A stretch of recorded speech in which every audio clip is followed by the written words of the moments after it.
See, so we're 15 miles in, 5:23. What are we talking here? Saturday, 9th of May, 26. So yeah, rule number one of how to ride in over 100-degree weather is to get your ass up and do it before it becomes 100-degree weather, basically. Rule number one, anyway. You might want to dress appropriately. That's always a good tip, right? One secret in the modern age is these UV sleeves. You can get similar protection for your legs, although I find those a bit much in the desert. And these microfiber breathable type clothes these days are super forgiving. They're very cool in the warm air because they really bring the air through the garment. Of course, you're going to be out in the dark like this. You better be all lit up. Have all kinds of reflective gear on. I have on both my legs, have reflective gear on. My helmet has a light on the back of the helmet. I have a light on the back of my bike as well as a headlight. So I prefer to ride in the dark, if I'm being honest. I feel it's some of the safest time because I can really control who can see me and how and when. It's harder to do in the daytime, to be honest.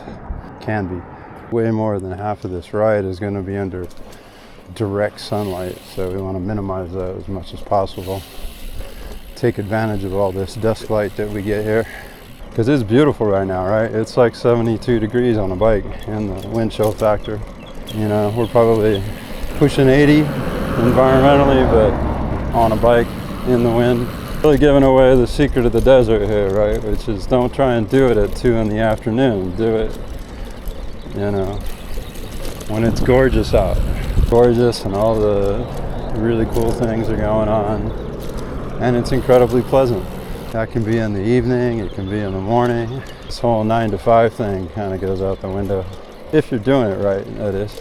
Going from one climate extreme to another, or even from like a median climate into an extreme, is where you might run into the real trouble that this kind of variance brings, right? It's just like blood pressure. Like, the real issue isn't so much what rate, it's the variance in the pressure that causes the clinical episode, right?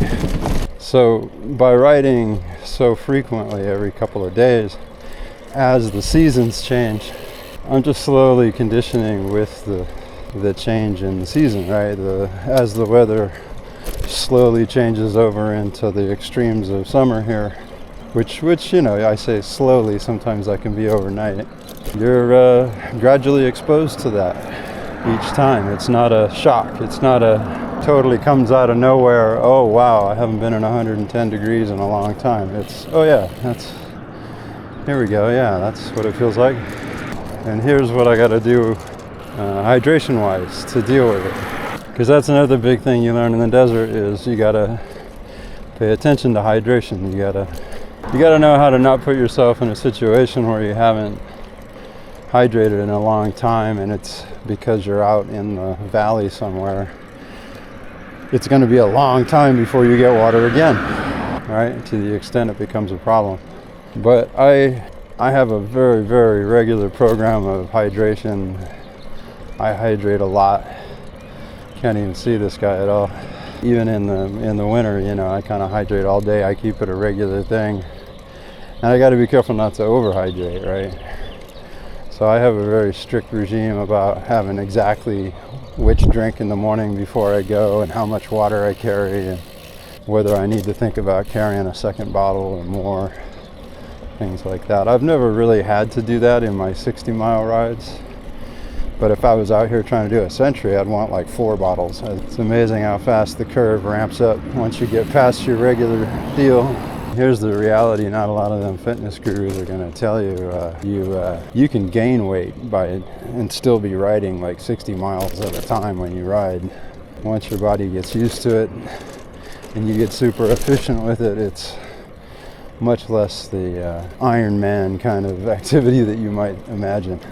And so that's why something like progressive training is so important. And really my point is that hydration works the same way.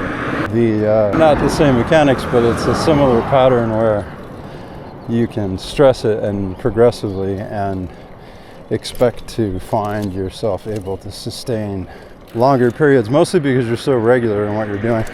It's like the whole fat burning thing with endurance athletes. They can work hard to maintain their metabolic flexibility so they can burn fat at any time, and it's not an issue. It doesn't slow them down, cause any kind of an endocrine reaction. And so they regularly try to be in a fat burning mode rather than a glucose burning or some kind of cross discipline where they're doing both. It's not that you would only do one or the other, it's just a matter of efficiency. And endurance athletes these days tend to, or many of them will do this thing where they're basically trying to burn fat as soon as possible so that they don't have to worry about the whole transfer over, and because they know of the efficiencies that come with it. They don't care about hypertrophy, they just care about performance, right? Whereas when you're glucose burning, you're really concerned about hypertrophy or strength training in some capacity. That's why those marathon athletes you see are so skinny. They're not trying to create mass, they're trying to be efficient with what they have. We're trying to be efficient with time and temperature here, and safety. Safety third, right? That's always a factor. That's why we get off the highway like this as much as we can. But we're only about, 16, 17 miles in now to a 60-mile ride, at least 3 hours of which will be in the sun. On a day that's supposed to be 104. Yesterday we peaked 100. We got over into the hundreds yesterday, and it's supposed to be 108 tomorrow.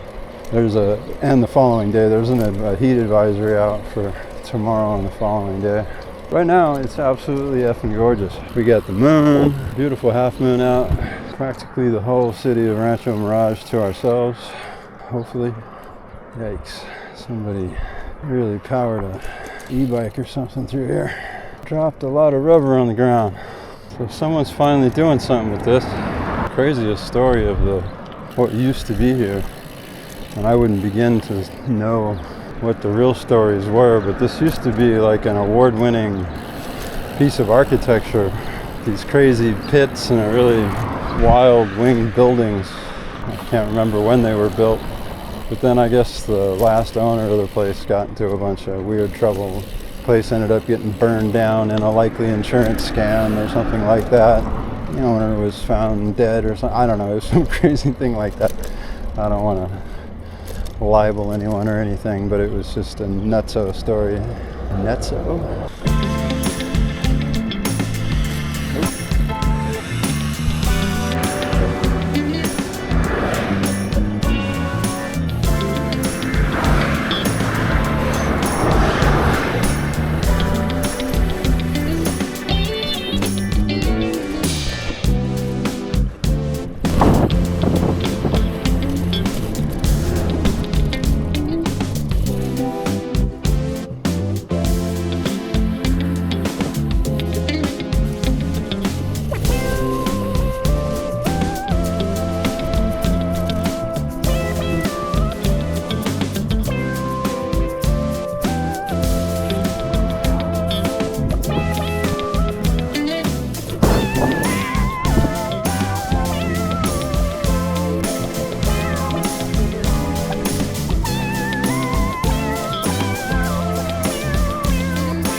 not going to estimate miles or time, but the sun has just come up. We're now officially in it on a regular basis, and we're going to watch the temperature go up like 10 degrees pretty quickly here.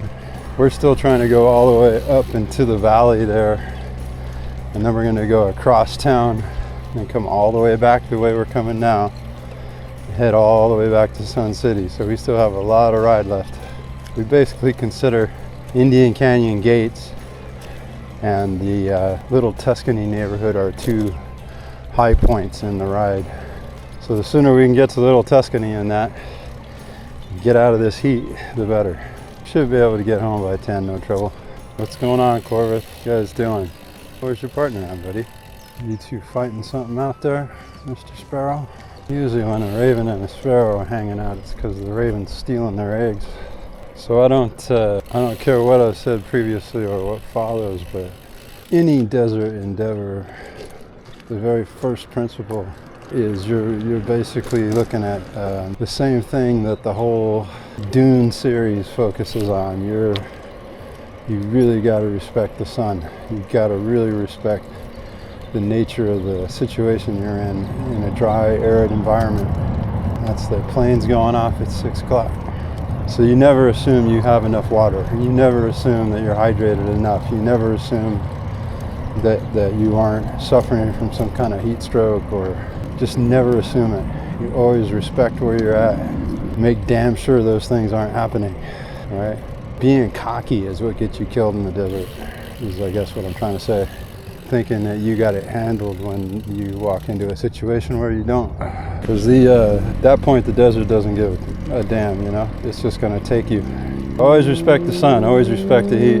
If you really think you can do it, you better still keep that in mind. Coming around your right. Good morning.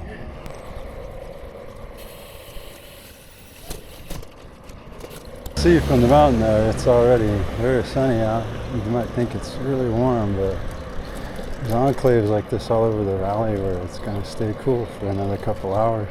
One of the main reasons I can ride so confidently throughout this valley is because I know I have a backup plan for everywhere within 5 square miles from here all the way down to Thermal. I know where I can go to solve any major catastrophe that I have. Touch wood. You know, I have a phone. I can always order an Uber. You know, there's a million ways to deal with whatever catastrophe may have come. I've had a few catastrophes enough so that I feel like I've been to enough rodeos that I not only I know I can figure out the solution if it comes, but also how to avoid it in the first place, which is the big one, right? Again, touch wood. I think that's your real concern doing anything in hot weather, is just knowing that you can always get trapped if something really shuts you down. You've got a plan B and C so that you don't get trapped out in the middle of nowhere, because that's how the desert will really get you. Some of the smoke trees are really flowering hard right now on May 9th. It's like Mother's Day tomorrow, I think.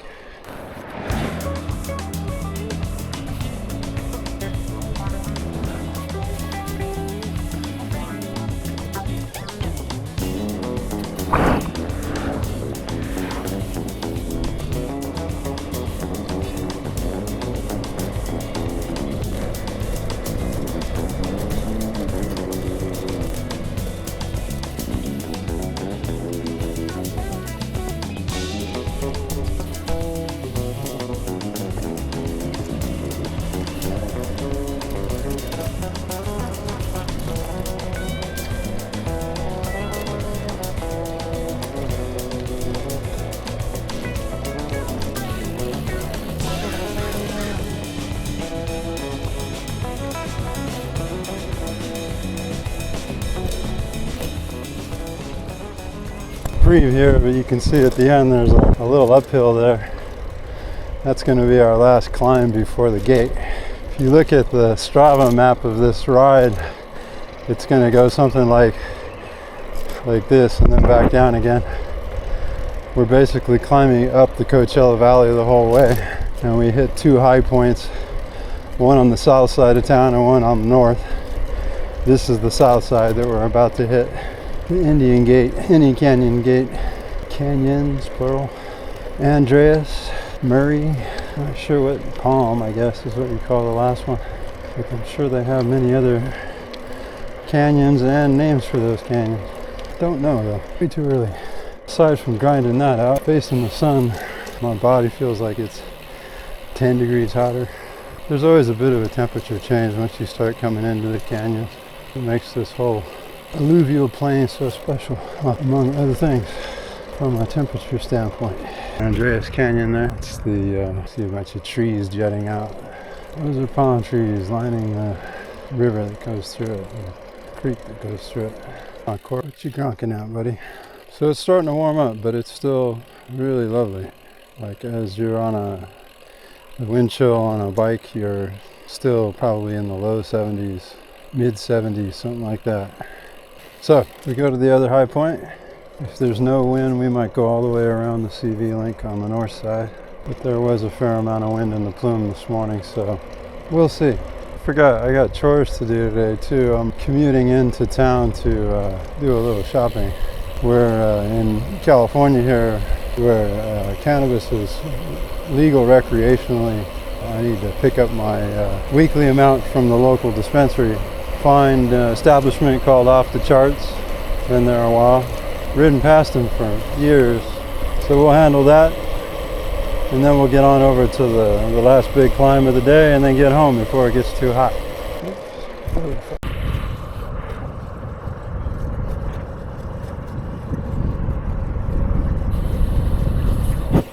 I suppose it's really going to depend on the state of your metabolism and whether you're a fat burner or not, whether you have your metabolic flexibility intact or not. So presuming you're fairly fit, you're going to have your metabolic flexibility intact, which means in the 2 to 4 hours it takes to burn through all the glucose and glycogen in your blood and your liver, the end of that period, your metabolism isn't going to freak out because it's not going to be able to convert fatty acids into energy and start basically overwhelming you with hormones until you either sit down because you're too tired or eat something because you're too hungry. So if you don't have that metabolic flexibility, that's something to consider. You probably are going to have a big energy crisis hit you 2 to 4 hours into your ride. You know, and one thing to kind of look for or assume almost is if you're the kind of person that has to eat a whole bunch before you go out. You know, if you got to fuel up, especially on a bunch of carbs, that's the stuff that we can't really store. We can't. That kind of energy it only goes so far. Not a lot of endurance behind it. So it's, you know, why a lot of people carry a lot of extra around, and while that does work a little bit, it has nothing to do with metabolic flexibility. It's just something to be aware of when you're in extremes. Good morning. The little pirouette told me, please go ahead, so I went ahead. I didn't stop at the stop sign, so I don't think she wanted me to stop. So understand though that, you know, 95% of people who bicycle do it the way I just described it, right? They eat a whole bunch of pancakes, donuts and coffee and beer, right? And then they go out riding, and that's all cool. Don't get me wrong. I'm just gonna say that if you do that in 120 degree weather, you may find it's a little problematic. That's all. Something to bear in mind is all. The other thing about heat is it comes up on us real slow and careful like, so, you know, sometimes you don't realize how acclimated you've become. Before you know it, you're walking around in 105 degree weather and you don't realize it because it only feels like 85 degrees.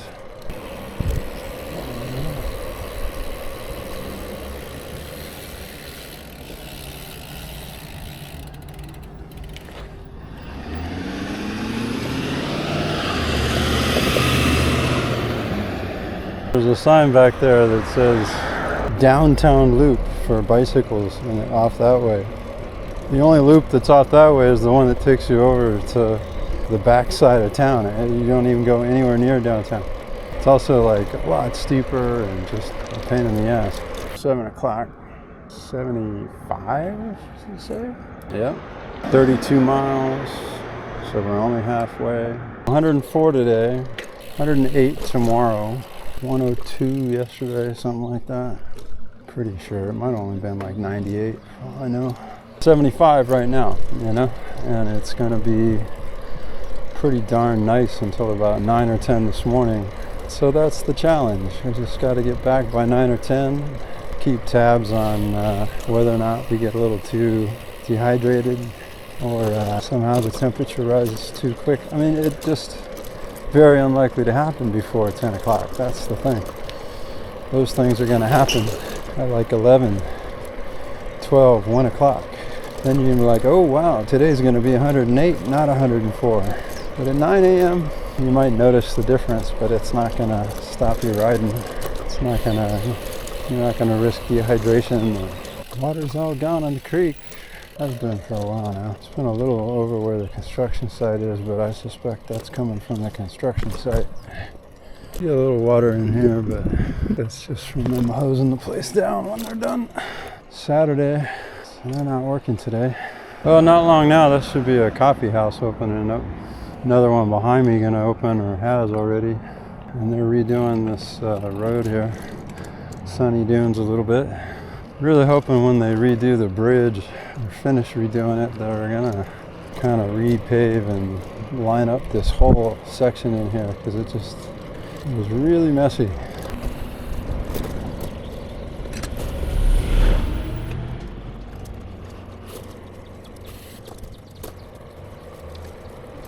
The other thing about being in the desert, whether you're riding or hiking or doing anything, you always want to take advantage of shade when you can find it. You know, it's in your path.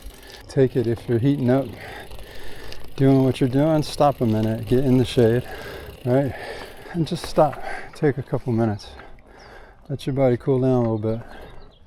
Take in the view. Take in where you're at, you know? Get unstuck from your bike if you're stuck like I am. That's the freight house right there, right behind the museum. Just that little stopping and letting the system cool down a little bit. That's what all that sweat's about, by the way, is to bring your body temperature down. Let it happen, man. Luminera was built in the 30s. Albert Frey, same guy again. He was involved in the team that entered this into a contest for how to take advantage of modern building materials back in the 30s.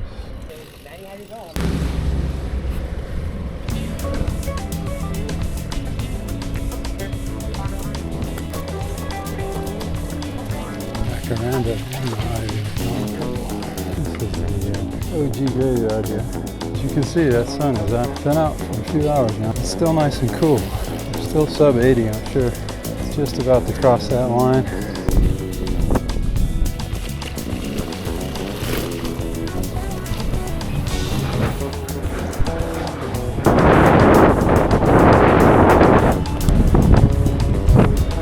Morning.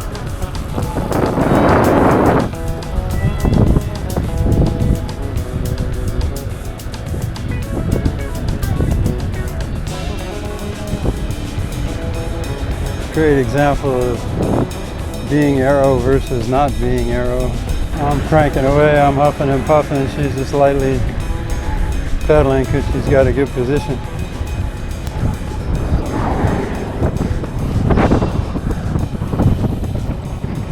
Alright, 740, 78 degrees, 39 miles, getting it done, 20 to go. See, so it's very misleading. We're much higher up than town.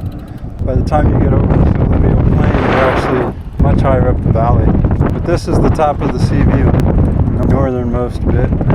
And this is a very calm day. And you can see, even on a calm day, we got a ton of wind out here. In what they call the wind plume. It shoots out of this Whitewater Pass right here. Difference in pressure between the valleys up there and the LA Basin, and then down here, the Salt Trough creates this hardcore wind. In fact, the hills that you see in front of us and then off to the right are actually sand dunes that are just created by the dust that blows off the sand through that pass. It's just a constant, massive geological force, or meteorological force, I guess you'd call it. But it's something to be aware of if you ever come this out here. You don't want to be be coming into this unless you're really trying to kill yourself, which some people do every day. I don't know, get me wrong. But at some point here, we'll be doing about 20 miles an hour without pedaling because we're just going to have so much wind force behind us. So now, it's actually a crosswind right now. It knocks you off if you're not careful. Not quite at 80 yet, and in this wind on this bike, it feels like we're in the low 70s. Not bad for a 104-degree day. 40 miles of spectacular cycling, getting a little shopping done in town, 20 miles away from my house. Massive amounts of sunlight, wildlife, oxytocin this way, because you say good morning to everybody so many times. It's with us, but it's gusty, so it grabs you and it wants to throw you over. So we came from that canyon directly from the south, the high point of that canyon all the way down into town and back up to here. And now we're headed out east. We're gonna loop around, go back down to Cat City the way we came, but around the back side of town instead of through downtown. It's really incredible, this project, the CV Link. It's an absolutely fantastic artery now for many modes. A real boon for the people that live around here, but I think it's going to become a real tourist draw, to be honest. It's too fun to get on, rent an e-bike and come out here and just doink around. Yeah, I haven't pedaled for 3 miles now. It's pretty crazy. Probably 18 right now. Oh, it's a fucking stop sign, dude. Come on, let's do it. Go, go, go. Living in a desert environment and then going through a big energy transformation in your life in multiple ways, like, you know, where you literally change your body because you lose a bunch of energy, you lose a bunch of weight, or you use a bunch of energy to get stronger from a health point of view, or you change your energy routine by, you know, not driving so much, or choosing to drive in ways that don't burn up as much energy, whether that's by ditching the fossil fuels or by thinking about not driving around in a 2-ton piece of metal, you know, with 2 couches and a couple of televisions and everything everywhere you go. You know, just get efficient with energy, with so much so that you can even power your own way around a valley like this every morning, you know, for a couple hours, no problem. We're all done here. We're going to have done 60 miles on a 104-degree day. Sorry, yeah, 104. Tomorrow's 108. Today's 104. There's a massive heat wave warning, heat alert on tomorrow and the next day, and the day after that, actually, Sunday to Tuesday. But I think the desert puts you in touch with this whole idea of energy efficiency. You know, the difference between trying to do what I'm doing now on a bicycle at, you know, 6 to 10 in the morning versus trying to do the exact same thing in a car at 2 in the afternoon, which is when you do it in, you know, suburban Los Angeles. It's night and day for all kinds of different reasons, both the quality of the activity and the efficient, but most importantly, the efficiency of everything, and what's even possible in a desert where you have, you know, 100-degree weather, where you have real extremes going on, you know, limited water, you know. If all you do is just get your outdoor energy-based work done in the mornings or in the late afternoons to evenings, you know, so that you're being energy efficient in the desert, you know, you're just being smarter about how you use your day as well. You know, there's just absolutely no reason to be doing what I'm doing now at 2 p.m. in the afternoon in a car where you got to run air conditioning because it's 104 degrees. There's just no need for it. I don't need to bring the car. I don't need to bring, again, 2 fucking sofas and a couple of TVs and an air conditioner and what else comes in the car? You know, enough space to move half your apartment. Again, I haven't pedaled since we started going east, way up at the top of this link. It's just been nothing but wind and gravity pulling me down here at a solid 18 to 20 miles an hour. We were up past that a minute ago. I tried pedaling and I couldn't because we were going so fast. My chain was going to fall off. So that's the trick to the desert. That's the trick to high temperatures, you know. Avoid them. Don't be in them, you know. Get the stuff done before they hit. If you do that, you don't have to worry about what you have to do in 108 degrees. You have, again, contingency plans, backup plans for what happens when the catastrophe does happen, so that you don't get trapped out here when you don't expect to be trapped out here. That's really important. You know, you're going to come out to this part of the CV link. I would be certain that I could walk home should anything go wrong with the bike. Not everyone who can ride a bike is going to be in that position. Dang. You might be able to see the Witch of Tech. It's kind of hard with the trees in the way. Follow these little hills straight ahead. They come to a point here, and if you look at where that point goes across the valley, that's where we're trying to get get back home. It's about 15, 18 miles from here. It's about 20 from where we started at the CV link, top of the CV link, turning around. This is Vista Chino right here. Basically trying to get where Ramon and Washington come together, but we're not going to take Ramon down because I don't trust that road. It's a big hill here, Edam Hill off to the left. But again, that wind plume that we were in, that's what creates that. And the dunes behind it, there's a Coachella Wildlife Preserve, tries to protect some of those dunes, but most of them have been built over with developments like this. This area is left open because it's basically a wash from here all the way down through Indio. So if you try building anything in it, it's only going to be a matter of 10-15 years before a major flood comes through and just destroys everything that you built. So they've learned to build around it down here. In fact, it's still such a menace that they still don't know how to build causeways across it that don't end up shutting down every season or every time they flood, every year when we get floods and sandstorms and other problems that happen in there. I have spent a considerable number of hours hiking in extreme heat, and you know, I'm not saying it's wise. All I can say is that you need to be really checked in with yourself. These squirrels. You need to understand and be somewhat conscious of what happens, you know, when you start to suffer from hypothermia. You need to have some consciousness of that so that you can be alert to the symptoms of it. And anytime you feel like you might be getting close to it, you do something about it right away. Like that shade strategy I was showing you earlier. It's really what it boils down to, is a lot of checking in with yourself, making sure it's all working. Moisture conservation is a real thing. Like, think about how you breathe and what comes out of your mouth, what comes out of your nose.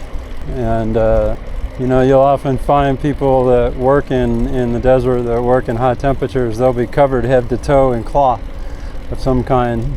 And it's trapping the natural moisture that we're constantly exuding so that it doesn't just all evaporate into nothingness. I know it sounds like, you know, you're talking about a very small amount, but that's exactly what it boils down to when push comes to shove, is that little small amount becomes the difference between consciousness and lack of consciousness. Ever have a sense of lightheadedness, a sense of possibly even like something you might confuse for getting intoxicated, you know, like you're getting a little tipsy kind of a feeling. That can definitely be a symptom. But whatever the case, you just want to stay on top of it. Keep checking in. Here we got beautiful Esperanza Park. So we're starting to get there. 77 Cathedral City, it says. Feels like that in the shade, but not in the heat, not in the sun. 46. About 15 to go. 8:15-ish. We're at Esperanza Park off the CV link. We're still gonna go home down through Rancho past the City Hall the way we normally do. So we still got about 15 miles to go, but again, this is how you do a 104-degree day, you know? Even the kiddos got the right idea. Get out there and have fun doing it before it actually gets hot, you know? I don't know the history of the siesta. I don't know if it came out of Mexico, or if it came out of Spain, or if it came out of who knows where, but I imagine it really is just a desert thing, you know? The idea of shutting down midday. It's not just because we're in the terrible habit of eating a big meal at lunch and wanting to fall asleep. It's because in the desert it's just a terrible time of day to be out doing things hardcore, you know. Anything that requires a lot of energy, because it takes something that would normally require a lot of energy and puts it in an extreme energy situation, you know. Whereas if you just do it 4 hours earlier, it's, you know, like being in the middle of spring.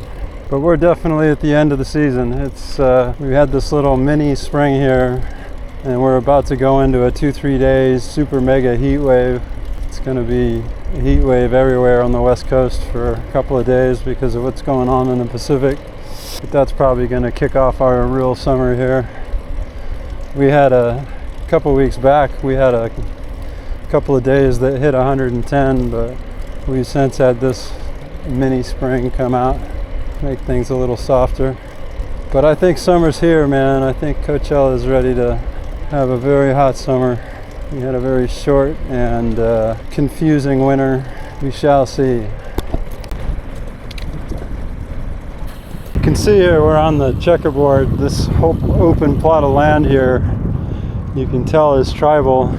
There's a corner off to the left with the big building you see in the middle there. That's a tribal administration building. And the buildings that you see off to the right is the new development they're putting in. It's a shopping center. It's got gas station and a bunch of other stuff and a little mini casino, I think. But this is like a straight line, and then over there is a straight line. It's the checkerboard, man. We're on the res right now, for sure. Whenever I hit that sign in Rancho that reminds you that you're basically on the reservation, I always make a mental note of it and say something to myself out loud so that I remember I spend a lot of time on the reservation in the mornings. You know, it's not like it makes any real difference. It's just a matter of understanding the rules are a little bit different, that's all. I think whoever's idea was to paint the undersides of the bridges with all this color.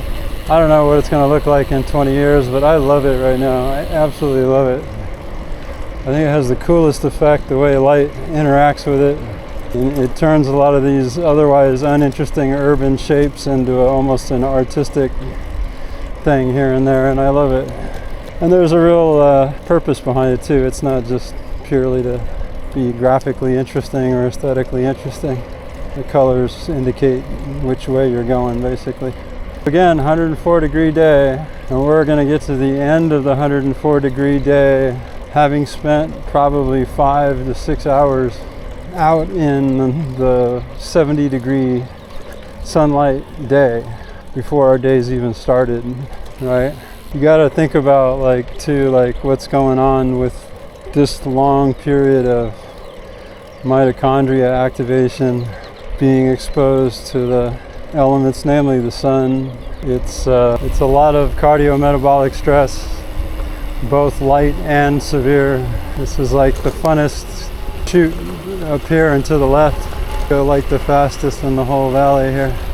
Oh, if this is one of those gangs, you better watch out, or they're gonna take your lunch money. Lots of gang activity here in Cat City. They go on holiday together and then they gang up on unsuspecting cyclists. This bit right here you can go really fast on from where those ladies were coming from. I'm just telling jokes about the gangs. There is gangs in Cat City, but those aren't the gangs. In Cat City anyway, we're in Palm Springs still. I used to think it was here in the middle of the wash that the city line, because the Cat City Country Club is the building on the top of the hill here. But I don't think that's the city line. I think it's further in, I'm not sure. I mean, it would be kind of silly, wouldn't it, for the Cat City Country Club to be in Palm Springs, but I think technically not that, but we here is still in the city of. We're still not at 80. It still feels like it's like 78, 74 on the bike, you know? In this kind of weather, you really feel the shade too. It's almost like a splash of water just going through some shade. And we haven't even gotten to the hot part of the day yet. With the kind of intense UVs you can get here, you get that kind of sensation where just coming out of the sun for a minute can lower your body temperature by like 10 degrees. Hanging out next to water is another great way to cool down. If you can grab some shade next to some kind of water fountain or something where water is constantly running and you get near it, you'll find that it'll actually put off some cooler air. So at some point here, I'm probably gonna put the camera away because it's gonna get too hot. That's the one problem with riding on a 104-degree day. People loading up to hit the link.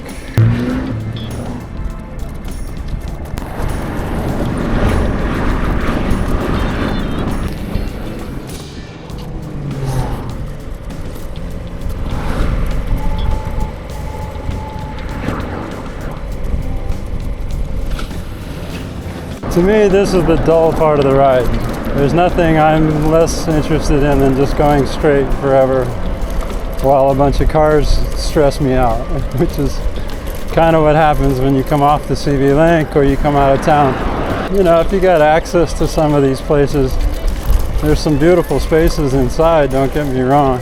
Like as in it would be a beautiful place to bicycle. I would imagine cycling all over Mission Hills, for example, is probably just as nice as it is in Sun City. But this part of having to cross the valley in a straight line in a bike lane that's sometimes, this is like as good as it gets right here. This is great bike lane for Rancho, but it's not terribly exciting to me. If you're a hardcore track cyclist though, this is lovely stuff. This is champagne gravel for you. This is wonderful. The pink fence here on the left is Sunnylands. Is it the Annenberg Estate? Which means the next block is Cotino. I forget what this country club to my right is. And the next one over is the one that shares a block with Eisenhower Hospital, because this is Bob Hope coming up. We're on Frank Sinatra, patriarch of the city. Starting to feel some heat. Feels like we've crossed into the 80s. This is where that whole thing of respecting that 9-10 o'clock cutoff, you know, comes into play. Fuck, I just screwed this guy by hitting the button. Sorry, man. Maybe I didn't. Maybe he's getting a good break. One like thing I'm remembering, like I'm definitely, because of what I just did right there, that climb, you know, I'm suffering a little EPOC, catching my breath, definitely fatigue in the muscles. But I'm noticing that my clothes, my shirt, when it blows in the wind, it feels cool. Not warm, like as if I was in a convection oven. So like that's one whole level of heat that we've yet to hit, right? That's in like the 90s or whatever. So that'll be a big signal to me that I gotta really watch what's going on, how I feel. I'm worried this guy's behind me.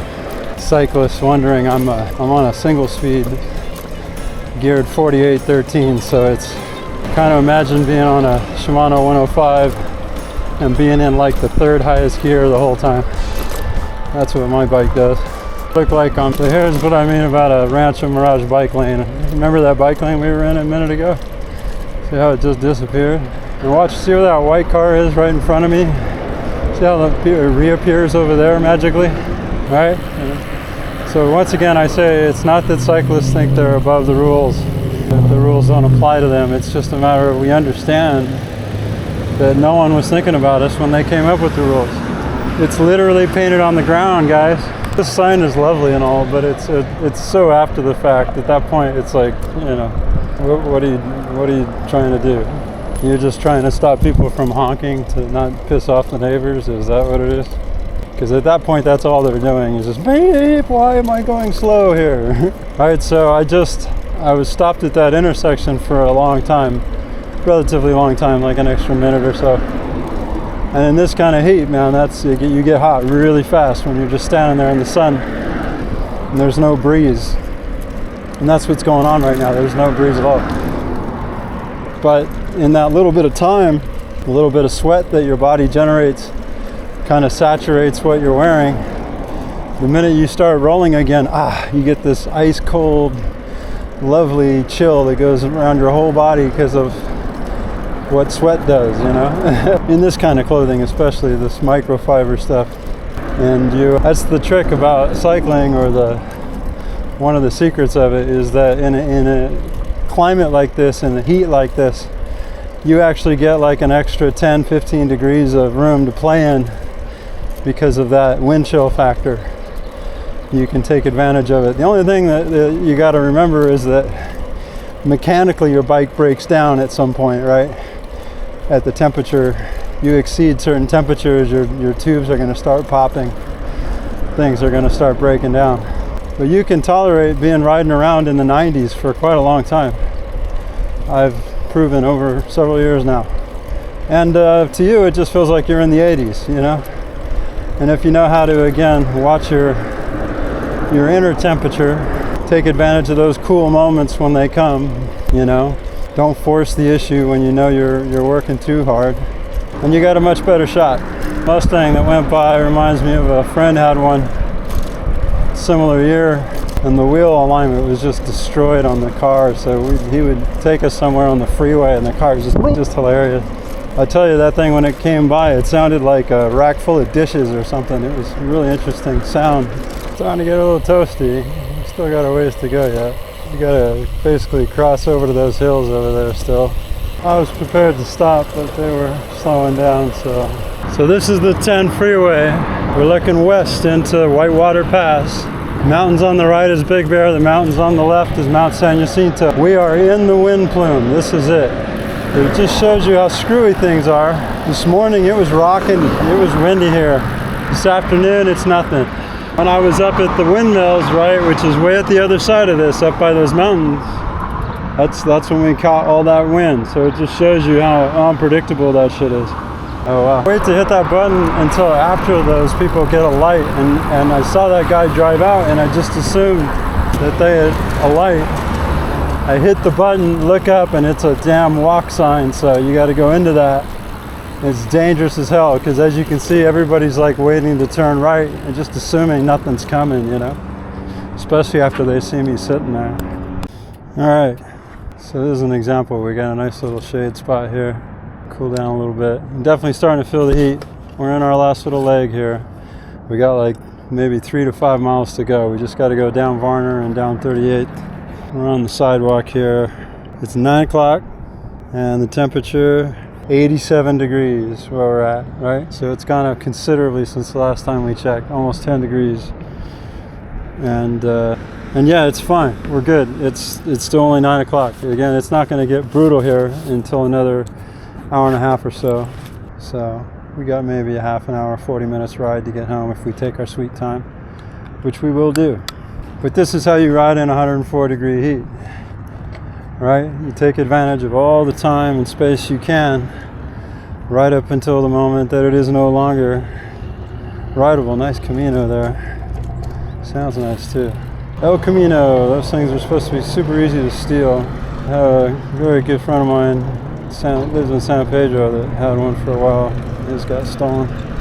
For all I know, that's his. So you can see Happy Point over here. That's what I was pointing at earlier, and if you follow the spine of it, it kind of goes right behind where we're going to Sun City.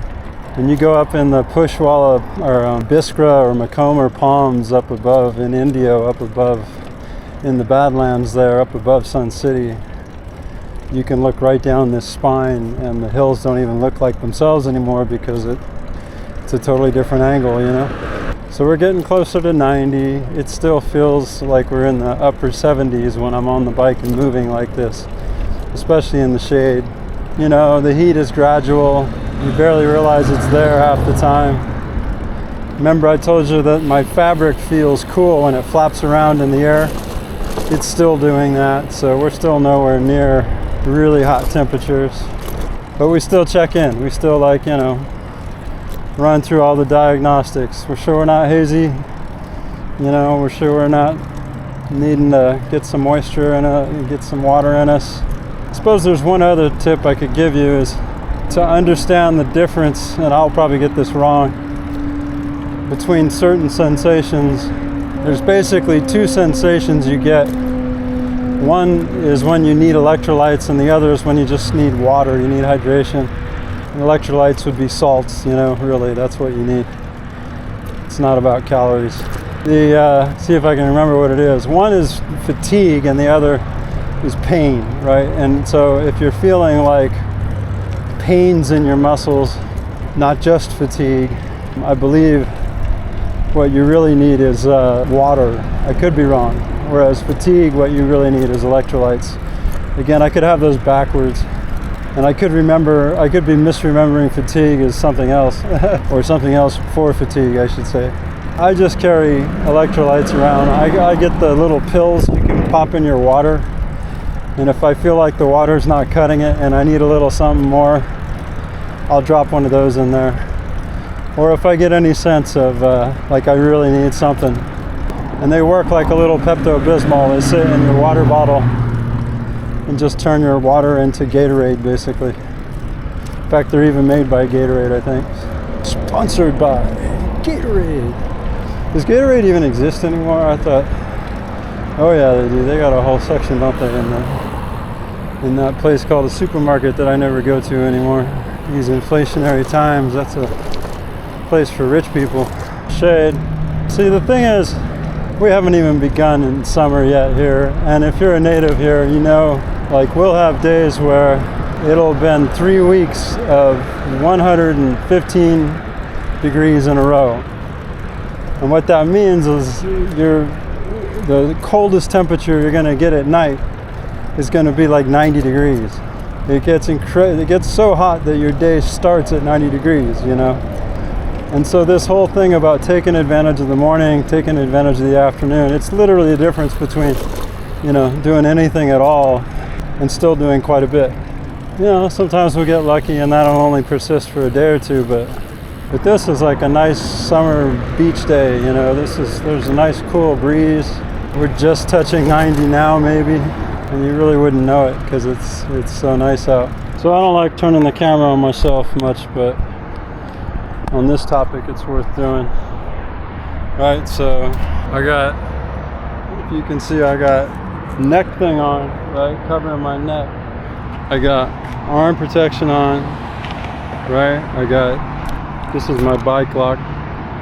That's reflective, not just bright yellow, but it's reflective, right? I got that on both my legs, right? Because I spend a lot of time out here, right? So it's real important to me that I got some way with my knee out like that to you know what I mean? So I got a lot of protection on. It just oh, and then I got my light on my helmet, right? Of course, my helmet is the bright yellow. I get hummingbirds on it all the time. The bike itself is yellow, and I got a running red light, and I got the headlight that is out now because it's been on for the last 6 hours or 5 hours. There you go. 920, 87, Palm Desert. What's our mileage? 61 and a half, and we still got maybe 2 to the front door. I just creamed my ankle really bad. But there you go. That's how you do 104 degree weather. Get yourself a 60-mile bike ride in.